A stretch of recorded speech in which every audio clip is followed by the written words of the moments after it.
სტიქიური მოვლენების შედეგად ზავალი სალიკვიდაციო კომისიის დასკვნის საფუძველზე გადმოზარდნილი იქნა ფინანსთა და ეკონომიკის სამინისტროში დაზარალებული ოჯახების სია. ეს სია არის 73 ოჯახი და 73 ოჯახი ნაწილდება 74 ბინა, ანუ ერთ ოჯახზე არის გათვალისწინებული 2 ბინა, ვინაიდან 16 სულიანი ოჯახია და შესაბამისად დღეს უნდა მოხდეს კენჭისყრა, ვის საფუძველზეც უნდა გადანაწილდეს ვის რომელი სართული და რომელი ფართი შეხვდება.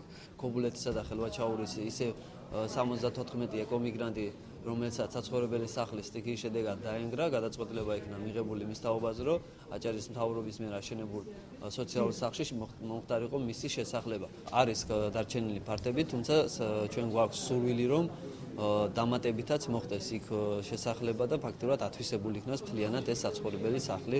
ჩვენ ვართ წაბლანიდან ემიგრანტები, წამოვედით იქედან ზვავი ჩამოვიდა და წაიღო ჩვენი ტერიტორია. ვართ 16 სული ოჯახში და არ გვაქვს 7 წელია რომ გასახლეს ხალხი, ვართ სახურავ მოხდით შენობაში, როგორც გარესწვინს, ისე ჩვენ შენობაში. ვართ 4 ძმა, 4 ძმიდან გვაძლევენ 2 ძმას.